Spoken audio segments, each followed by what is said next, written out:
My own son changed my will behind my back, my lawyer told me. And when I confronted him, he didn't deny it. He said, I was just protecting what's ours. I always thought a mother's love was enough to keep a family together. I believed that if I worked hard, stayed honest, and gave my son everything I never had, he'd grow into a man who would protect what mattered most, our bond. But life has a way of twisting the things we take for granted, turning love into guilt and pride into pain. My name doesn't matter. Let's just say I'm a woman in my late 60s, old enough to see life in its truest colors. My husband passed away 8 years ago after a long illness. His death left a silence in the house that no radio, no prayer, no neighbor's visit could fill. My son Daniel became my world. He was 32 then, handsome, confident, the kind of man people trusted on sight. I trusted him too, more than anyone. After his father's funeral, Daniel moved back home for a while. He said he wanted to make sure I was okay, though I think part of him didn't know how to face the world without his father's advice. We leaned on each other in those early months. We'd drink tea late at night and talk about little things. What his father would have said about the rising cost of everything, or how the garden looked lonely without him. It was Daniel who suggested I update my will. Mom, you should do it now, he said one evening while we watched the rain through the kitchen window. Dad always handled that stuff. You don't want things to get messy later. He wasn't wrong. I wasn't wealthy, but there was the house. The one my husband and I built, brick by brick, and a bit of savings from years of careful work. I remember the day we went to the lawyer. The office smelled like paper and polished wood. Daniel sat beside me, holding my hand as if I were the one who needed courage. We signed everything together, and I felt a kind of peace, knowing that if anything happened, my son would be secure. Months passed. Daniel got a promotion, then another. He moved into a nicer apartment across town. I saw less of him, but that's what happens. Children grow busy with their own lives. He'd still call every few days, sometimes just to check if I'd taken my medicine or locked the gate at night. It felt good to be cared for. It wasn't until 2 years ago that I started noticing the small changes. First, his tone. When we talked about money, he sounded impatient. You should sell the house, Mom, he'd say. It's too big for you alone. Get something smaller, enjoy the cash. But I couldn't. Every corner of that place held memories. The marks on the wall where we measured Daniel's height each birthday, the dent on the kitchen counter from his first attempt at cooking. It wasn't a house. It was my life printed in wood and stone. Then came the day he brought me documents to sign. He said they were just updates for insurance. I didn't think twice. Why would I? He was my son. I signed where he told me to, glasses slipping down my nose. Looking back, that moment still burns, because trust is blind until it's betrayed. After that, Daniel grew distant. Calls became shorter. When he did visit, he was always checking his phone. Distracted, I told myself he was just busy. But sometimes, when he looked at me, I caught something new in his eyes. A calculation, a hesitation, as if he was carrying a secret he couldn't put down. One night, the phone rang. It was nearly midnight, and I thought something terrible had happened. It was my lawyer, Mr. Grant. His voice was tight, careful. Her Mrs. Harper. He said, I need to confirm. Did you recently amend your will? My stomach clenched. No, why? There was a long pause. Because I received documents, signed and notarized, that transfer ownership of your estate to your son, effective immediately upon your passing, and remove the charitable donations you'd specified. I felt dizzy. That's impossible. I haven't been to your office in over a year. Then I think you should come in tomorrow, he said softly. We need to talk. That night I didn't sleep. I sat by the window, listening to the wind scrape against the glass. I tried to tell myself there was some misunderstanding, that maybe Daniel had made a mistake in good faith. But deep down, a crack opened inside me. A small, cold truth beginning to whisper. The next morning, I took the early bus to town. Mr. Grant was waiting with a folder on his desk. He showed me copies of the documents. My signature was there, neat and perfect, my handwriting. Only it wasn't mine. The notary stamp was real. The witness signatures were real. Everything looked official. Daniel had done it quietly, efficiently. The papers I'd signed months earlier, the ones he said were for insurance, had been part of it. I remember whispering, why would he do this? But my voice broke before the words were out. Mr. Grant looked pained. Legally, we can contest it, but we'll need evidence. It could become messy. The words stayed with me all day. When I got home, Daniel was waiting on the porch. He smiled when he saw me, the same easy smile that once melted every worry I had. Mom, you look tired. Where have you been? I wanted to shout, to throw the folder at him, to demand answers. But something inside me froze. Instead, I said, "Let's talk." We sat in the kitchen. I placed the folder on the table between us. He stared at it for a long time before speaking. "You weren't supposed to find out like this," he said finally. The calmness in his voice scared me more than anger would have. "Then how was I supposed to find out, Daniel, when I was gone?" He sighed, rubbed his temples. "You don't understand. I was just planning ahead, making sure things were secure. You could have been scammed. You're getting older, Mom." "Be forging my signature," I said. The words came out trembling. "By stealing from me while I'm still alive." He flinched. "It's not stealing. It's our family's property. I'm your only son. That doesn't make it yours." We sat in silence, the clock ticking between us like a heartbeat.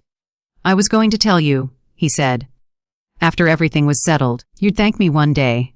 I looked at him then, really looked. His face was my husband's face, but colder. His eyes were tired but not remorseful. Something had shifted in him, something I hadn't seen coming. "Do you remember when you were 6? I whispered, "And you stole candy from the store. Your father made you go back and apologize. You cried the whole way there, but you learned something that day. That honesty costs less than guilt." "What happened to that boy?" He didn't answer. "After he left that night, I cried until my chest ached. But tears didn't fix anything. Over the next weeks, I contacted a handwriting expert, gathered records, and filed a petition to reverse the fraudulent transfer." Daniel didn't fight openly. He sent short, curt messages through his lawyer. No apologies, no explanations. Word got around the family, of course. My sister called, horrified. My niece stopped visiting, embarrassed by the scandal. I withdrew from everyone. I stopped going to church. I couldn't bear the whispers. The hearings took months. Daniel didn't appear at most of them. When he did, he avoided my eyes. The lawyer presented proof: the forged forms, the reused signature scans, the timestamps that didn't match. Piece by piece, his lie unraveled. In the end, the court reinstated my original will. Legally, I won. But inside, I felt hollow, because how do you celebrate proving your own child a thief? One afternoon, weeks after the final ruling, Daniel showed up at my door. He looked thinner, older. His voice was soft. "Mom, can I come in?" I hesitated but opened the door. He sat at the same kitchen table where everything had begun. His hands shook slightly as he spoke. "I'm sorry," he said. "I didn't mean to hurt you. I panicked. I thought you'd leave everything to charity, and after Dad died, I felt like I had nothing. I was scared. I wanted to believe him. But fear doesn't excuse betrayal." I said quietly, "You took more than money, Daniel. You took the last piece of trust I had left." He started to cry. Loud, broken sobs that echoed in the small kitchen. I reached out instinctively, my hand trembling halfway to his shoulder, but I stopped. The space between us was filled with too many ghosts. He left after a while, still crying. I haven't seen him since. He sends messages sometimes. On birthdays, on Christmas. Short, polite, empty. I read them but never reply. Some nights I lie awake and wonder if I should forgive him, if that's what a mother should do. But then I remember signing those papers, his calm face across the table, and the silence that followed. Love doesn't die easily, but trust. Trust can vanish in a heartbeat. The days after Daniel left were quiet in a way that hurt. Silence has a texture when it fills a house. You can almost feel it brushing against the walls. I kept expecting the phone to ring or the door to creak open with him standing there, eyes red, ready to say he'd made a mistake. But nothing happened. I'd wake before sunrise, make tea, stare at the 2 cups on the counter, and then pour one down the sink. The smell of Earl Grey still reminds me of that emptiness. Sometimes I'd replay the argument in my head, searching for some word I could have said differently. Maybe if I'd spoken softer, maybe if I'd told him I was leaving something for him anyway. The mind bargains when the heart is broken. 3 weeks passed before I saw him again, though not in person. I saw his face on the local news website, smiling beside a real estate sign. Daniel Harper, property specialist. My chest tightened. He looked proud, confident, like the boy I used to brag about. And yet, behind that smile, I knew there was a wall between us now that neither of us knew how to climb. That night, I found an old photo album. The cover smelled faintly of cedar and dust. The first picture was Daniel at 6, grinning through missing teeth, holding up a kite his father had helped him build. "He's got your stubbornness," my husband had said, laughing as the kite tangled in the power lines. We spent an hour untangling it together, Daniel apologizing every minute. He had cried when we cut the string, worried he'd ruined something precious. "You didn't ruin it," I told him. "We'll make a new one." That line kept echoing in my mind. Maybe that's what mothers are meant to do, keep making new things out of what gets broken. One afternoon, I visited my husband's grave. The winter sun was low and the marble looked almost blue. I brushed away the dried leaves and whispered, "You'd know what to do, wouldn't you?" My breath made little clouds in the air. "He's your son. He's our boy. How did we raise someone who could lie like that?" The cemetery was silent except for a crow calling from a tree. As I turned to leave, I remembered another flash of him. Daniel at 15, standing in the kitchen after being caught lying about a failed exam. His father had been furious, pacing. "You think lying makes you smart," he'd shouted. "It makes you small." Daniel had looked at me for help, eyes wet. I'd stepped between them. "He's scared," I'd said. "We'll fix this together." That was always my answer, "we'll fix it together." Only now, there was no together. That evening, a letter arrived. No return address, just my name in familiar handwriting. My heart thudded as I tore it open. "Mom, I don't expect you to forgive me. I just wanted you to know I'm not proud of what I did. I thought I was protecting what was ours. I see now I was protecting my fear instead. I'm sorry." There was no signature, but he didn't need one. I traced the words with my fingertip, feeling their tremor. For a moment I thought of calling him, but pride is a stubborn guard. I folded the letter, slid it into the drawer with my husband's watch, and closed it softly. The following weeks blurred. Neighbors asked about him. I lied and said he was busy. At church, Mrs. Henderson tried to bring it up, whispering, "I heard there was some misunderstanding." I smiled until my cheeks hurt and said, "Families always have misunderstandings." Inside, I felt myself shrinking. One night I heard a knock. My heart leapt. It was Daniel, I was sure of it. But when I opened the door, it was a woman I didn't know, tall, hair pulled tight, a folder in her hand. "Mrs. Harper, I'm from King and Mason Realty. Your son asked me to deliver these papers." The words hit like ice water. I took the folder silently. She left with a polite smile. Inside were property brochures, houses for sale, numbers circled in red, notes in Daniel's handwriting. Mom could live here. Smaller yard, less maintenance. He still wanted me to sell, even after everything. That night I dialed his number twice, hanging up before the call connected. On the third try, he answered. "Mom." His voice was cautious, as if I were a stranger. "Why can't you leave it alone?" I asked. "I'm trying to help," he said. "That house, it's too much for you. You're alone. Let me take care of it." "Take care of it?" I laughed, a brittle sound. "You already tried to take care of it. With a pen and a lie." He sighed. "You'll never understand. You hold on to the past like it's a lifeboat." "Because it is," I said quietly. "It's all I have left that's real." There was a pause. I could hear him breathing, maybe crying. "I'm sorry, Mom." "Sorry doesn't change what you did." The line clicked dead. After that call, I started talking to myself around the house. I'd walk into the living room and say aloud, "He'll come back. He has to." Talking made the silence feel less cruel. Winter turned to spring. The garden came alive again. The daffodils bloomed, stubborn as ever. I tended them the way I used to when Daniel was small.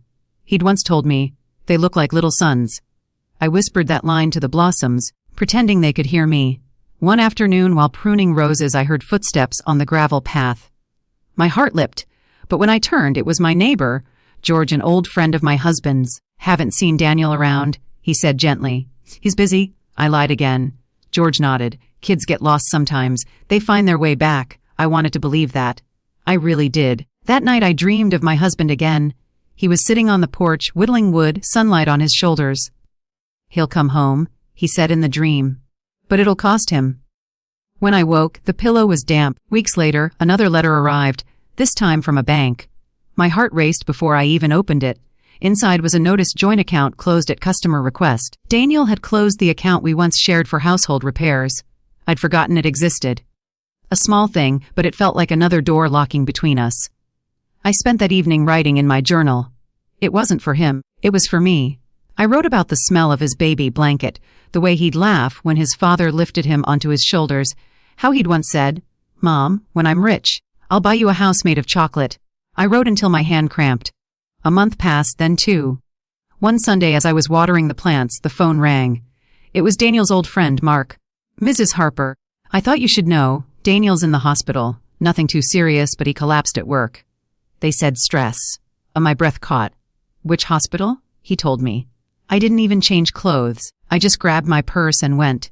The corridors smelled like antiseptic and coffee. I found his room. He was asleep, pale, an IV in his arm. Seeing him like that undid me. He looked younger, almost fragile. When he woke, his eyes widened. "Mom, what are you doing here? I heard." He tried to sit up, wincing. "It's nothing. Just exhaustion." I pulled the chair closer. "You look like your father did the last time he was here." He gave a weak laugh. "That's comforting." We sat in silence until I asked, "Do you ever think about Dad?" "All the time," he said softly. "I think about how he worked himself sick for us. He did it out of love, not greed." Daniel's jaw tightened. "I know." "Do you?" I asked. "Because sometimes I wonder if you even remember what love looks like." He looked away. "I made a mistake. You made many," I said. "And I keep paying for them." Tears filled his eyes. "Mom, I wanted to fix everything. I thought if I had control, I could protect you." I was wrong. I wanted to reach for him, to touch his face like I used to when he was small, but I didn't. I couldn't. "Some mistakes don't wash off," I whispered. He turned his face to the wall. "I know." When I left the hospital, the evening sky was orange and heavy. I sat in the car for a long time, watching the sun drop. I should have felt relief that he was alive, but all I felt was a quiet exhaustion, like a chapter ending without resolution. Back home, I found myself standing in front of the fireplace, staring at our family photo. Me, my husband, and little Daniel in the middle. I touched the glass. Where did we go wrong? The house answered with silence.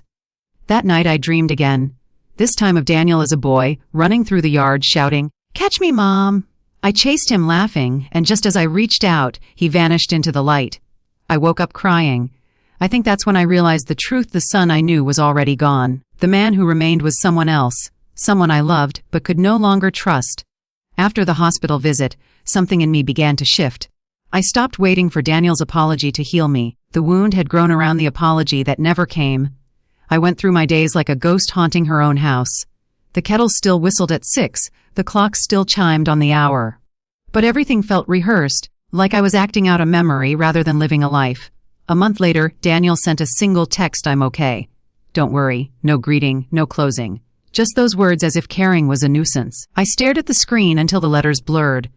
Then I deleted it, the way you brush dirt from a wound that will not close. Summer brought light but not warmth. The roses bloomed in such red that they almost mocked me. I'd read somewhere that grief changes your sense of color. Maybe that's why the sky never looked as blue again. One afternoon, while cleaning the attic, I found the box labeled Daniel, Childhood. Inside were drawings, school reports, tiny cars with chipped paint. I pulled out a crumpled paper, his third-grade essay titled, "My Hero." My hero is my mom because she works hard and makes pancakes on Sunday and never lies. Never lies, I whispered, and the words cut deeper than any blade. I folded the paper and set it on the windowsill, sunlight falling across the faded ink. That night I dreamt of Daniel at 10, sitting on the porch steps after scraping his knee. I'd cleaned the wound, blowing on it gently. "Does it hurt?" I'd asked. He'd grinned through tears. "Only when I look at it." I woke up with those words in my head. Only when I look at it. That's how grief works. It hurts when you dare to look straight at it. Days turned to weeks. Life became smaller. I stopped attending the book club, stopped answering most calls. The world outside my fence could spin without me. I found comfort in repetition. Boil water, feed the cat, water the plants, sleep. Each small task was a fence keeping the chaos out. Then came the envelope. Thick paper, official stamp, notice of property transfer inquiry. My pulse raced as I tore it open. Daniel again. He'd listed my home as pending sale under a legal entity. My name was still on the title, but the process was in motion. I remember sitting at the kitchen table for a long time, the paper shaking in my hand. I could almost hear my husband's voice saying, "He's still your boy." But the boy was gone, and what remained was ambition dressed as concern. I called my lawyer, Mr. Fisher, the same one who'd helped me fix the will. He sighed when I told him. "He can't finalize anything without your consent," he said. "He's already trying," I whispered. "Do you want me to contact him?" "No," I said after a pause. "Let him think I don't know."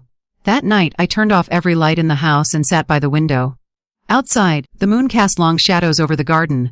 I could hear the wind rustling the trees, whispering like a voice I couldn't quite catch. Somewhere in that darkness, I made a decision. If Daniel wanted a war, I would not fight him. I would simply disappear from his battleground. The next morning, I withdrew most of my savings, leaving just enough to cover the bills. I contacted an old friend, Margaret, who managed a small retirement cottage on the coast. "Come stay," she said. No questions asked. Within a week, I packed what mattered: the photo album, my husband's watch, and Daniel's childhood essay. Everything else could belong to the ghosts. When the taxi pulled up, I looked around the house one last time. The air smelled of lemon polish and old paper. Goodbye, I whispered, not sure to whom. The seaside cottage was modest. White curtains, salt in the air, gulls crying. It suited me. At night, I'd listen to the waves and imagine they were breathing for me. I didn't tell Daniel where I'd gone. For months, there was silence. And for the first time in years, that silence didn't frighten me. It comforted me. Then one evening, as the sky bruised purple, my phone rang. Unknown number. Against reason, I answered. Mom. The voice was faint but unmistakable. Daniel. I found your letter. The one with Dad's watch. I froze. You went through my things. I went to the house, he said, his voice trembling. It felt empty, like you'd erased me. Maybe I had to, I replied. Please don't hang up. I stayed quiet. I sold the agency, he said. Paid off my debts. I'm not calling about the house. Then why? Because I saw the will again, he whispered. And I realized it doesn't matter anymore. None of it. I just wanted to hear your voice. Something inside me cracked. You heard it, I said softly. Now what? Can I come see you? I don't think that's a good idea. I'm not the same, Mom. Neither am I. He didn't reply for a long time. Then, I still love you. The words hung between us, fragile as glass. Love isn't enough, I whispered, and ended the call. That night, I sat by the window, watching the tide pull away from shore. Love isn't enough. How strange to learn that so late in life.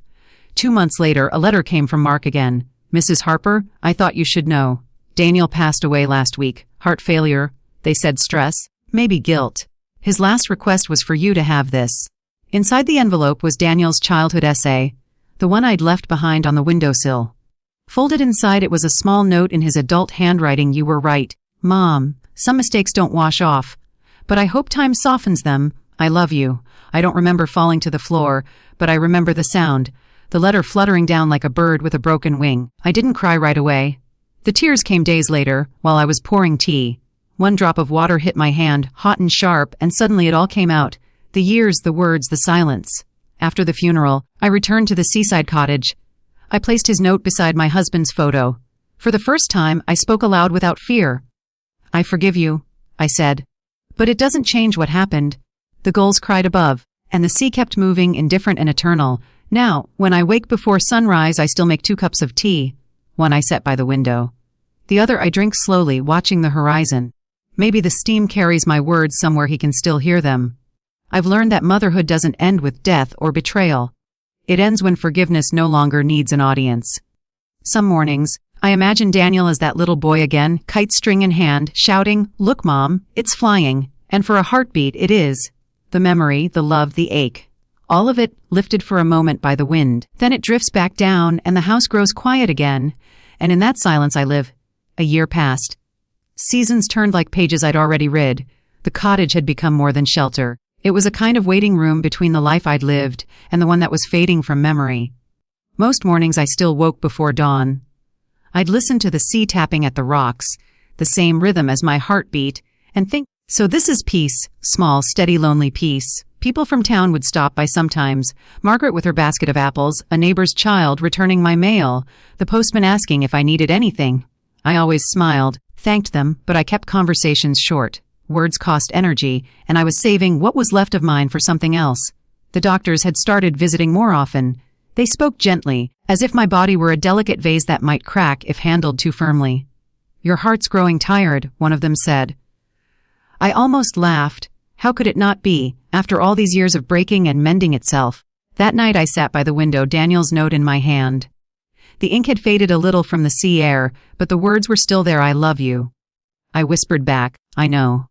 Something in me wanted to leave a trace, not of grief but of truth. Maybe that's why I decided to record my story.